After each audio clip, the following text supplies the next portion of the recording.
La méthode Wilson.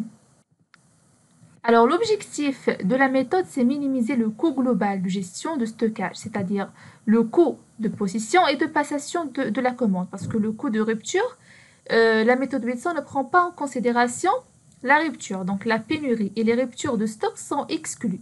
En apportant une réponse aux questions suivantes, quand commander et en quelle quantité. Donc on cherche toujours la quantité économique. Alors, qu'est-ce que ça veut dire la quantité économique? La quantité économique est la quantité lancée ou commandée qui minimise la somme des coûts des stocks. Donc, la quantité économique en méthode Wilson est la quantité optimale d'un produit qui doit être produit pour maximiser les profits et pour minimiser les coûts.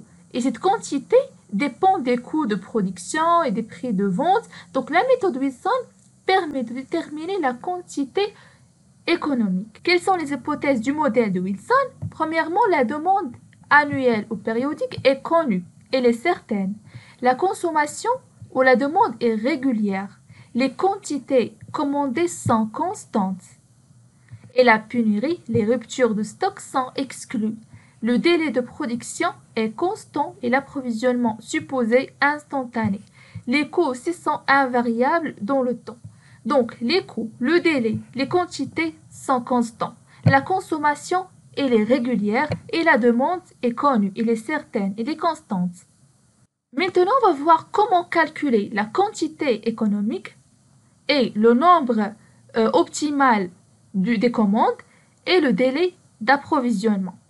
On va voir la formule de calcul du coût de possession selon le modèle Wilson et le coût de passation selon le modèle Wilson. Alors la quantité économique, donc Q étoile, pour faire la différence entre la quantité économique et la quantité approvisionnée qui n'est pas forcément optimale, donc la quantité approvisionnée au lancé en fabrication. Donc la quantité économique, c'est le racine de 2 fois la quantité Q, c'est le nombre de pièces approvisionnées au lancé en fabrication en une seule fois, fois L. L, c'est le coût de lancement. Ça dépend de chaque exercice, chaque prof, comment il écrit l'abréviation du coût de lancement. L'essentiel que c'est le coût de lancement, soit L, soit CL, et s'appelle aussi le coût de passation du commande, le coût de lancement, etc. Donc, sur le prix unitaire, donc PU, c'est le prix unitaire de la pièce. T, c'est quoi? T, c'est le taux de possession de l'entreprise. On peut trouver la quantité économique par une autre formule. L'autre formule, c'est la quantité économique est égale à Q sur le nombre de commandes. Donc, on peut trouver la quantité économique par cette formule. Maintenant, on passe au nombre optimal de commandes. Donc, le nombre optimal de commandes égale à la racine du quantité fois le prix unitaire fois le taux de possession sur 2 fois le coût de lancement, CL. CL ou L. L'essentiel, c'est 2 fois le coût de lancement.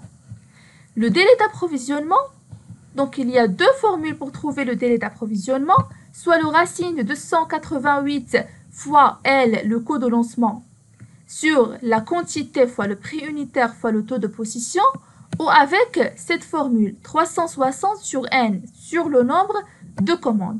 Maintenant, comment calculer le coût de possession selon Wilson et le coût de passation selon Wilson?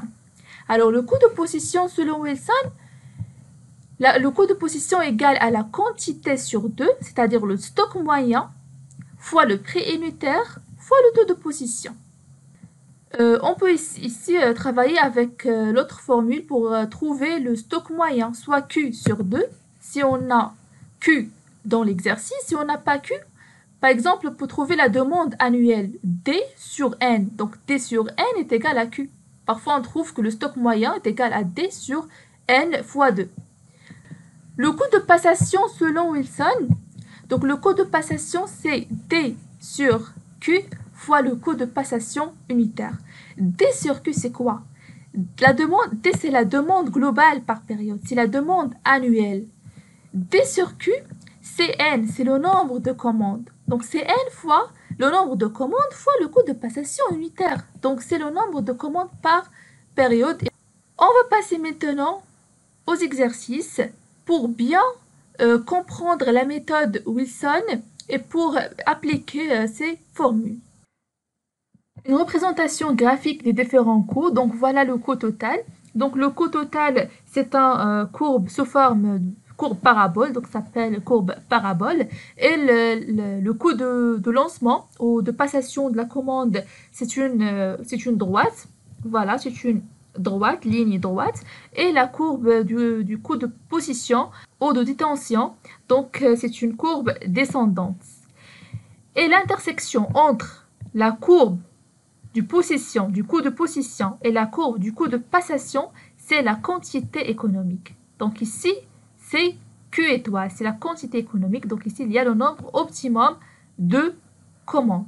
Voilà le coût total minimum. Voilà ici le coût total minimum. Parce que la quantité économique permet de minimiser le coût total.